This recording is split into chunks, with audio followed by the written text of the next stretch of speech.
Hello friends, টেক্সারিং online চ্যানেলে আপনাদের সকলকে জানাই স্বাগতম।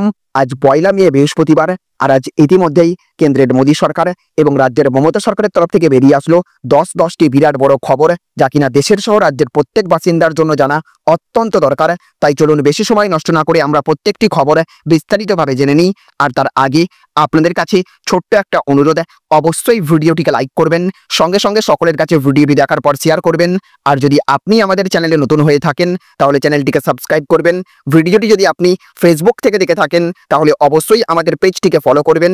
আর আপনি এই মুহূর্তে দেশের কোন রাজ্যের কোন জেলা থেকে এই ভিডিওটি দেখছেন অবশ্যই আপনার এলাকার নাম কমেন্ট বক্সে লিখে জানিয়ে দেবেন। তো দেখুন, আজকের প্রথম খবরেই বলা হচ্ছে, যা খুশি অ্যাকশন নিন, পেহেলগাঁওয়ের বদলা নিতে 3 সেনাকে পূর্ণ স্বাধীনতা মোদির।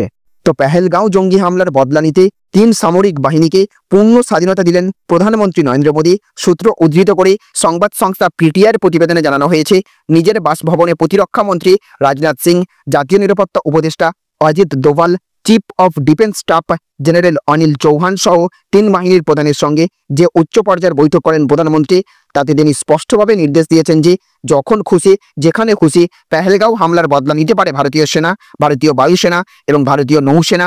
কিভাবে হামলা চালানো হবে, কিভাবে পরিকল্পনা করা হবে, সেই সংক্রান্ত বিষয়ে কোনো বাহিনীর হাত পা বেঁধে রাখা হবে না। যেমন মনে হবে সেরকম ভাবেই অ্যাকশন নেওয়ার স্বাধীনতা দিয়েছেন প্রধানমন্ত্রী। আর সেই অ্যাকশন নেওয়ার ক্ষেত্রে প্রধানমন্ত্রী 3 বাহিনীর উপরই পূর্ণ আস্থা রেখেছেন। সূত্র উদ্ধৃত করে পিটিআর প্রতিবেদনে জানানো হয়েছে, ভারতীয় সেনাপ্রধান জেনারেল উপেন্দ্র দ্বিবেদী, ভারতীয় বায়ুসেনার প্রধান air chief marshal AP Singh এবং ভারতীয় নৌসেনার প্রধান অ্যাডমিরাল দীনেশ কুমার ত্রিপাঠীর সামনেই প্রধানমন্ত্রী বলেছেন যে আমাদের প্রতিক্রিয়া কি হবে, কিভাবে সেই পদক্ষেপ করা হবে, টার্গেট কি হবে এবং কখন অ্যাকশন নেওয়া হবে তা নির্ধারণ করার পূর্ণ স্বাধীনতা আছে। এছাড়া দেখুন, আজকের আরও একটি বড় খবরে বলা হচ্ছে, ভারতের রাফাল বিমান গুলি করে নামিয়েছে পাকিস্তান, সত্য প্রকাশ্যে আনল মোদী সরকার। তো ভারতের অত্যাধুনিক রাফালে বিমান গুলি করে নামানোর দাবি পাকিস্তান সেনার। পেহেলগাঁও জঙ্গি হামলা এবং 26 জন মৃত্যুর ঘটনায় 2 দেশের মধ্যে উত্তেজনা যখন চরম আকার নিয়েছে, ঠিক সেই সময় শত্রুপক্ষের এই দাবিতে স্বাভাবিকভাবেই শোরগোল শুরু হয়েছে। যদিও পাকিস্তান সোশ্যাল মিডিয়ার এই দাবি সম্পূর্ণরূপে খারিজ করেছে ভারত সরকার। 2 দেশের মধ্যে চলা যুদ্ধ পরিস্থিতির মাঝে ভারতকে হেয় করতে সম্প্রতি পাক সংবাদ মাধ্যম এবং সোশ্যাল মিডিয়ার তরফে প্রচার চালানো হয়, জম্মু এবং কাশ্মীরের পুঞ্জ সীমান্তে ভারতীয় যুদ্ধ বিমান রাফেলকে গুলি করে নামিয়েছে পাকিস্তান সেনা। এই তথ্য সোশ্যাল মিডিয়ায় ভাইরাল হতে শুরু করলে এই ইস্যুতে মুখ খোলে কেন্দ্রীয় তথ্য এবং সম্প্রচার মন্ত্রক। এই দাবিকে পুরোপুরি মিথ্যা বলে খারিজ করে দেওয়া হয়েছে। এই বিষয়ে কেন্দ্রের তরফে বিবৃতি জারি করে বলা হয়েছে, ভারতের কোনো বিমান ধ্বংস হয়নি। পাক সমর্থিত সোশ্যাল মিডিয়ায় যে তথ্য প্রচার করা হচ্ছে তা ভিত্তিহীন এবং যুদ্ধ বিমান ধ্বংসের যে ছবি প্রকাশ্যে এসেছে সেটিও ভুয়ো। তথ্য প্রমাণ তুলে ধরে কেন্দ্র জানিয়েছে, 2024 সালে মহারাষ্ট্রে সুখোই 30 বিমান দুর্ঘটনার কবলে পড়েছিল। সেই দুর্ঘটনার ছবি তুলে ধরে মিথ্যার বেসাতে শুরু করেছে পাকিস্তান। কেন্দ্রের তরফে পরামর্শ দেওয়া হয়েছে এই ধরনের মিথ্যা তথ্যে বিভ্রান্ত না হওয়ার জন্য এবং কোনো প্রমাণ ছাড়া এই ধরনের ভুয়ো তথ্য যাতে কেউ শেয়ার না করেন সেই বিষয়ে সতর্ক করা হয়েছে। তো দেখুন, আজকের আরও একটি বড় খবরে বলা হচ্ছে, সেনা অভিযান চালালে ভারতকে চরম মূল্য চোকাতে হবে, হুঙ্কার পাকিস্তানের তথ্যমন্ত্রীর। তো পেহেলগাঁও কাণ্ড নিয়ে দিল্লি ইসলামাবাদের মধ্যে উত্তেজনা তুঙ্গে উঠেছে। সেই উত্তেজনার মধ্যেই লাগাতার প্ররোচনামূলক মন্তব্য করে যাচ্ছে পাকিস্তানের মন্ত্রীরা। মধ্যরাতে সাংবাদিক সম্মেলনে পাকিস্তানের তথ্যমন্ত্রী আতাউল্লাহ তারা দাবি করেছেন, আগামী 24 থেকে 36 ঘন্টার মধ্যে সেনা অভিযান চালাবে দিল্লি। একই সঙ্গে তিনি হুমকি দিয়েছেন, ভারত যদি সেনা অভিযান চালায় তাহলে চরম মূল্য চোকাতে হবে, কি বিপর্যয়ের মুখোমুখি হবে তা কল্পনাও করতে পারছে না। এছাড়া দেখুন, আজকের আরও একটি বড় খবরে বলা হচ্ছে, দীঘায় জগন্নাথ মন্দির উদ্বোধনের আগে জঙ্গি হানার সতর্কতা জারি করল আইবি। তো ধর্মীয় অনুষ্ঠান উপনস্থলের পাশাপাশি রাজ্যের উপকূল এবং সীমান্তবর্তী এলাকায় আগামী কয়েকদিনে বড়সড় জঙ্গি হামলার আশঙ্কা রয়েছে। দীঘায় জগন্নাথ মন্দিরের উদ্বোধনের ঠিক 24 ঘন্টা আগে রাজ্যের সমস্ত পুলিশ কমিশনার, জেলার এসপি, এসটিএফ এবং সিআইডি কর্তাদের সতর্ক করে দিয়েছে রাজ্য গোয়েন্দা দপ্তর।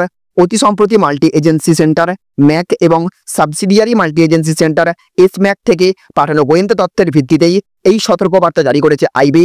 আজ দুপুরে রাজ্যের সৈকত শহর দীঘায় নবনির্মিত জগন্নাথ মন্দিরের উদ্বোধন হওয়ার কথা ছিল।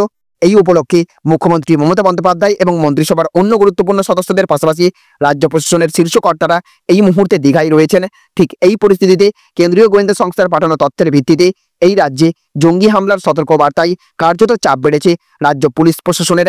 রাজ্য আইবির পাঠানো ওই সতর্কবার্তায় বলা হয়েছে, পাকিস্তান গোয়েন্দা সংস্থা আইএসআই দীর্ঘদিন ধরেই ভারতে জঙ্গি হামলা চালাতে মরিয়া এবার জঙ্গিদের নিশানায় রয়েছেন এই রাজ্যের নামী রাজনীতিবিদদের পাশাপাশি বিখ্যাত ধর্মগুরু এবং অন্যান্য আধ্যাত্মিক ব্যক্তিরা।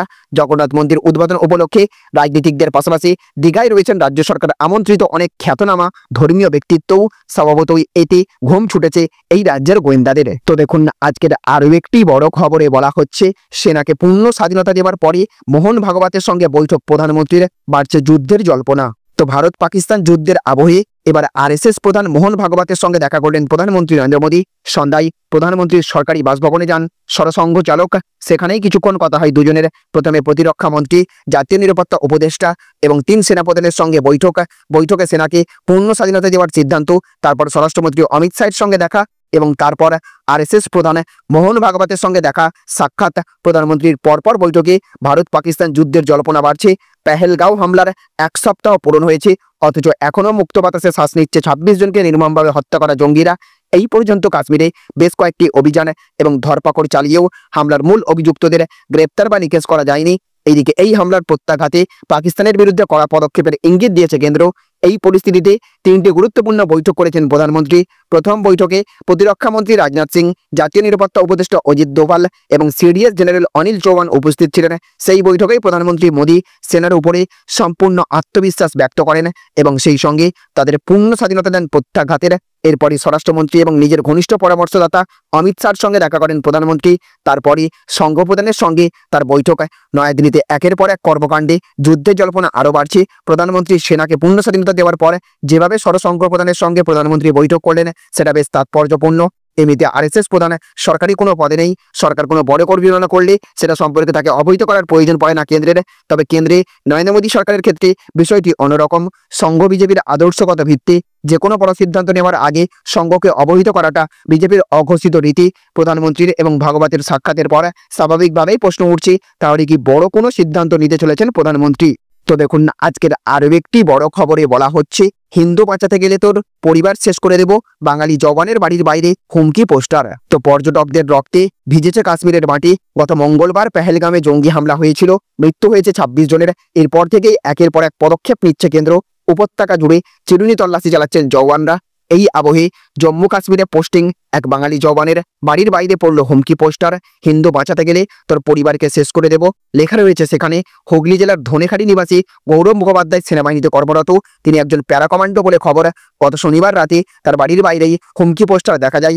পাকিস্তান জিন্দাবাদ শীর্ষক সেই পোস্টারে লেখা, গৌরব মুখার্জির মুন্ডু চাই, হিন্দু বাঁচাতে গেলে তোর পরিবারকে শেষ করে দেব, আমরা বাংলাকে পাকিস্তান করব। ইতিমধ্যেই সামনে এসেছে ওই হুমকি পোস্টারের ছবি। সেখানে দেখা যাচ্ছে অজস্র বানান ভুল, সরাসরি গৌরবের নাম নিয়ে সেখানে হুমকি দেওয়া হয়েছে। সেই সঙ্গেই তার পরিবারকে শেষ করে দেওয়ার হুমকিও দিয়েছেন দুষ্কৃতীরা। ইতিমধ্যেই এই নিয়ে স্থানীয় থানায় একটি অভিযোগ দায়ের করা হয়েছে। এফআইআর রেজিস্টার করে শুরু হয়েছে তদন্ত। একটি সর্বভারতীয় সংবাদ মাধ্যমের সূত্র উদ্ধৃত করে দাবি করা হয়েছে, হুমকি পোস্টার লাগানোর সম্ভাব্য সময়ে বাড়ির কাছে 2টি স্কুটারে চেপে 4 জন অপরিচিত ব্যক্তিকে দেখা যায়। সিসিটিভি ফুটেজে এমনটাই ধরা পড়েছে। হুগলি গ্রামীণ পুলিশের আধিকারিকরা ঘটনাস্থলে গিয়েছেন। বাড়ির নিরাপত্তা বৃদ্ধি করা হয়েছে। নজরদারি ক্যামেরা বসানোর পাশাপাশি বাড়ির বাইরে পুলিশ পিকেটও বসানো হয়েছে। তাহলে ফ্রেন্ডস, বুঝতে পারলেন, এই ছিল আজকের কয়েকটি গুরুত্বপূর্ণ আপডেট। এই ভিডিওটি আপনাদের যদি ভালো লেগে থাকে তাহলে অবশ্যই ভিডিওটিতে লাইক করবেন এবং অবশ্যই ভিডিওটিকে রাজ্যের সমস্ত মানুষের কাছে শেয়ার করে সকলকে জানার সুযোগ করে দেবেন। ভালো থাকবেন, সুস্থ থাকবেন। Thank you friends, thank you for watching.